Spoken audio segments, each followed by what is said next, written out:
विद्वान शिक्षक साथियों और प्यारे बच्चों, सुप्रभात।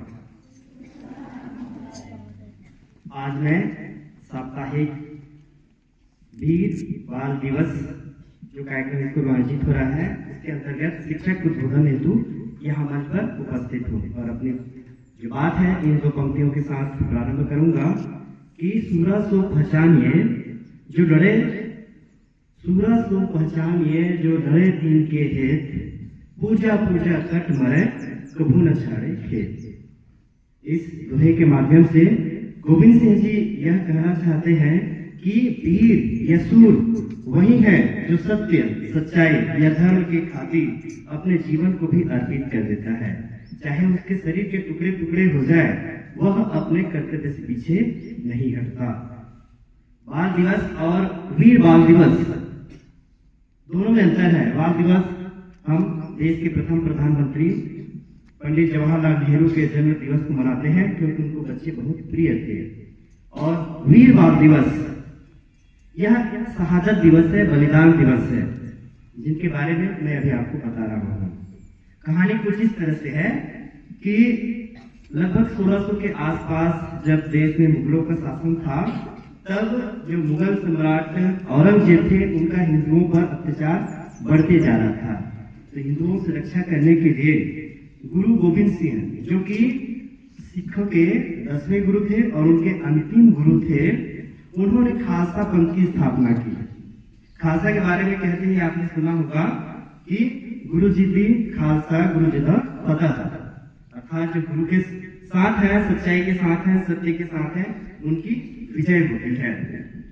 गुरु गोविंद सिंह जी के बारे में भी ये कहा जाता है कि चिड़ियों से मैं बाज लड़ाऊं, गिदड़ों को मैं शेर बनाऊं, चिड़ियों से मैं बाज लड़ाऊं, गिदड़ों को मैं शेर बनाऊं, 1.25 लाख से एक लड़ाऊं, तभी गुरु गोविंद सिंह कहलाऊं, तभी गुरु गोविंद सिंह कहलाऊं। उन्होंने हिंदुओं की रक्षा के लिए खालसा पंथ की स्थापना की। फिर उनके जो 4 बेटे थे, अजीत, जुझार, जोरावर और फतेह सिंह, जिन्हें 4 साहिबजादे खालसा कहा जाता था। एक बार सरसा नदी के किनारे मुगलों की सेना के साथ लड़ाई में उनके जो 2 छोटे बेटे थे, जोरावर सिंह और फतेह सिंह, जिनकी उम्र मात्र 9 साल और 6 साल थी, उनके दादी के साथ मुगल सेना ने पकड़ लिया और उनको कारावास में डाल दिया। उसके बाद उनके द्वारा उनको इस्लाम धर्म मानने के लिए उनको प्रताड़ित किया गया, बहुत सारी यातनाएं दी गई, लेकिन उन्होंने धर्म परिवर्तन करना स्वीकार नहीं किया, तो उनको जिंदा दफन कर दिया गया, उनको दीवारों में चिनवा दिया गया।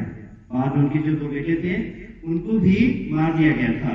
19 साल की कम उम्र में उनके 4 बेटों की शहादत हुई थी। इसलिए जो 16 दिसंबर को जब उनको दीवारों के बीच चिनवा दिया गया था, उस दिन की याद में हम वीर बाल दिवस मनाते हैं। और देश के प्रधानमंत्री नरेंद्र मोदी जी ने पिछले वर्ष यह घोषणा की थी कि 26 दिसंबर से हम वीर बाल दिवस मनाएंगे। इसी कड़ी में यह पूरा साप्ताहिक कार्यक्रम चल रहा है। वैसे हमारा इतिहास अगर हम देखेंगे तो ऐसे हजारों उदाहरण भरे पड़े हैं जिसमें बालकों के द्वारा या बच्चों के द्वारा बहुत ही ऐसे नेक कार्य किए गए हैं। चाहे आप प्रहलाद के रूप में लें, अभिमन्यु के रूप में लें, उपमन्यु के रूप में, आरोही के रूप में लें, बहुत सारे एग्जाम्पल हैं। मध्यकाल में देखेंगे तो ये जो शहादत अभी जिनके बारे में बता रहे थे वो आते हैं। और आधुनिक काल में देखेंगे तो एक एग्जाम्पल मैं आपके सामने रखना चाहूंगा गौरव सिंह के बारे में।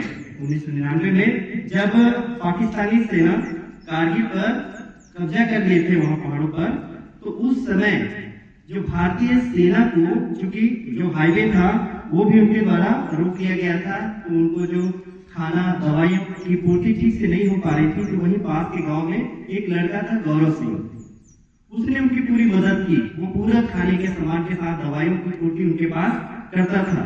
कई बार गोलियों से भी वो बच गया। उनको देख करके गांव के सभी लोग भी उनकी सहायता किए, जिसके कारण आज हमको पता है कि हम कारगिल में विजयी भी हुए थे और उनको शौर्य पुरस्कार भी उस बच्चे को मिला था। अभी कुछ दिन पहले 18 वर्ष की उम्र में हमारे देश ने पहला जो शतरंज का ग्रैंड स्लैम विजेता, कोई नाम बता सकते हैं क्या? मुकेश जी, ठीक है। ऐसे हालात मतलब बहुत सारे एग्जाम्पल्स हैं।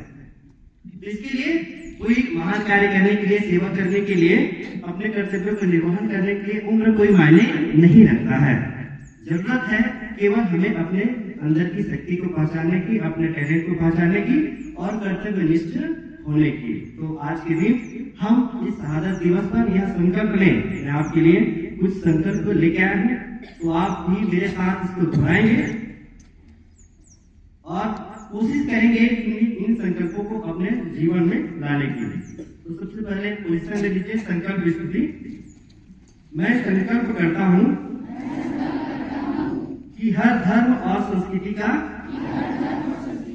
सम्मान करूंगा, दूसरों की मदद करूंगा, अपने देश की सेवा करूंगा, देश और राष्ट्रभक्ति के लिए अपना सर्वस्व अर्पित करूंगा, कर्तव्यनिष्ठ बनूंगा, साहसी निडर बनूंगा, बुरी आदतों और बुरी संगति से दूर रहूंगा, शिक्षा को प्राथमिकता दूंगा, अपनी डिजिटल जिम्मेदारी को पूरा करूंगा। जय हिंद। तो इन संकल्पों को अपने जीवन में उतारकर हम केवल शहादत देकर के ही नहीं, इनको भी पूरा करके देशभक्ति या राष्ट्रभक्ति का परिचय दे सकते हैं। बहुत बहुत धन्यवाद।